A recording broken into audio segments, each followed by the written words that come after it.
As a peaceful day turns into a police conflict in the park, the father's love and the innocence of the child are rooted in unexpected ways. It was a Sunday afternoon in Greenfield Park, Ohio, when families filled out picnic tables, children laughed, and couples took a stroll through lazy in the shadows of high oak trees. Darren and his 6-year-old daughter, Emma, were under the sea of happy faces.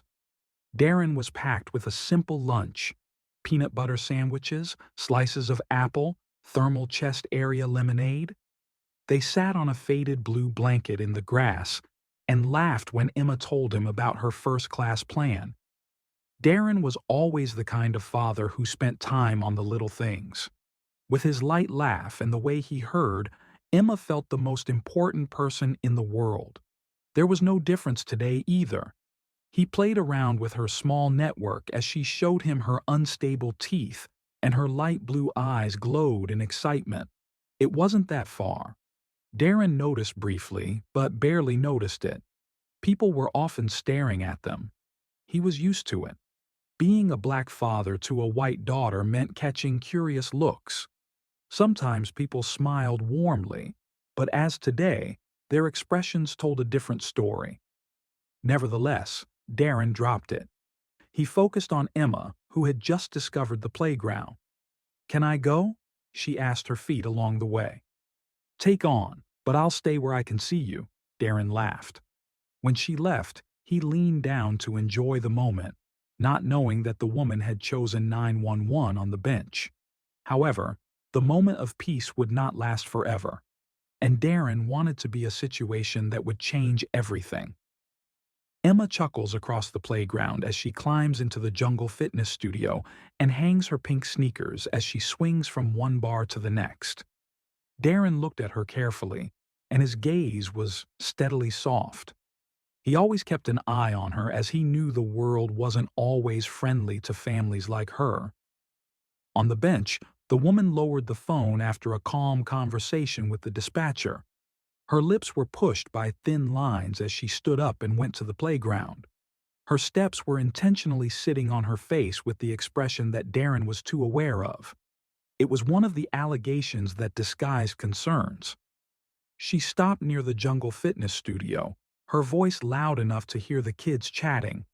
"Sorry," she said. "Where is your mom?" Emma took a break and grabbed a metal rod. "I'm here with my dad," she replied innocently, pointing to Darren, who was already standing. He frowned as he judged the situation and took a few steps closer. "Are you having a problem?" Darren asked, his tone calm but firm. The woman turned to him, her eyes leaning in thin, veiled judgment for him. "I just checked," she said, her voice dripping before the act. "You're not related." Darren sighed with thin patience. "She's my daughter," he said clearly. Feeling tense, Emma climbed up and ran to his side with her hands stiffened. The women did not retreat. "Well, I can't be too careful these days," she muttered, looking at Emma as if she needed her. Darren said Emma's level, and his voice softly. "Why don't you try using your water bottle?" "I'm here." Emma nodded, her tiny face worried as she returned to the ceiling. The woman crossed her arms and her attitude came to mind. "I understand why this looks unusual," she said, and her voice fell into a whisper. "A man like you has a child like her." Darren was overseen and his jaw was tightened.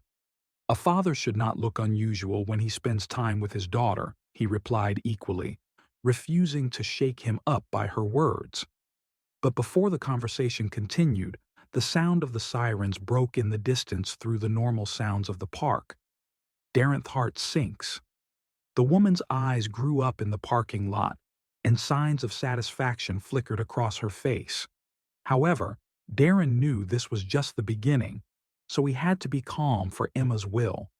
The sirens' cries grew louder and attracted the attention of everyone in the park. The conversation calmed down and parents attracted the child when 2 police cars stagnated near the playground.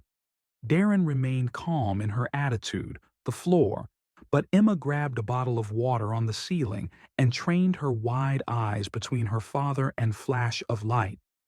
Two officers left the man and woman to her expression experts, but seriously. The woman who called quickly approached and pointed to Darren as she spoke in steamed colors. Darren couldn't hear her words, but he knew her weight. He recalled breathing steadily and continuing to write. The male officer first approached, his hands resting a little on his supply belt. "Sir, can you say a word?" he asked politely about his tone but firmly. The female officer remains and searches the scene as if her eyes were searching for signs of difficulty. Darren nodded. "Of course," he said. His voice was stable. He threw Emma and nodded her in a soothing way. She didn't move, but she sat frozen, her little hands bottled up like a lifeline. The officer's questions came quickly, and all the patience was born. "What are you called? What are you doing here? Who is the child?" Darren answered everyone clearly, measuring his tone beneath the surface despite his frustration. "She's my daughter," he said, and without hesitation met the official. "Your name is Emma. We come here every weekend." The policeman saw the woman. The woman was now standing with a female police officer and was still animated. "I got a call about a possible lure," he said, his voice tinged with skepticism. "The caller said the kids didn't seem to be involved with them." Darren's chest was stuck, but he refused to take away his anger. "She's adopted," he said. "We have been family since the day she was born. There's no talk here. Only the father spends time with her daughter." Feeling nervous, Emma stood up and went to Darren. "Daddy," she said softly, her voice shaking. The officer looked down at her, his expression slightly reduced. The woman threw it in from behind. "A female officer has occurred." "I need to identify Sensei," she said. Her tone is more neutral. Darren nodded, reaching into her pocket and pulling out her wallet in an intentional move. "This is my driver's license," he said, handing it over. "And this is a copy of Emma's adoption paper." He got the folded document from his pocket and stabilized his hand when he handed it over. Officers changed their appearances and then began to check the documents. In the meantime, the woman was on her side, her arms intertwined, with a victory expression on her face. Darren focused on Emma, but Darren knew that the truth would win, and this was another moment when he had to prove his love for his daughter against the suspicions of others. The female officer carefully unfolded the adoption papers. Her eyes were searching for the papers, but her partner verified them. Seconds were stomped, each stretching longer than the last one. Darren stood motionless, his heart smacking, but his face revealed no sign of it. Still holding his legs, Emma whispered, "Are we troubled, Dad?" He crouched down, gently smoothing her hair. "No, honey," he said softly. "We're not in trouble." Finally, the female officer looked up from the document and struck Darren's eyes. Her expression changed, and her strict professionalism challenged something closer to understanding. The gathered audience began to tweet around them. Some saw Darren with gentle sympathy, others who were embarrassed. The audience returned to the picnic and conversation, and the spectacle lost his hold. However, the damage had already been caused by Darren.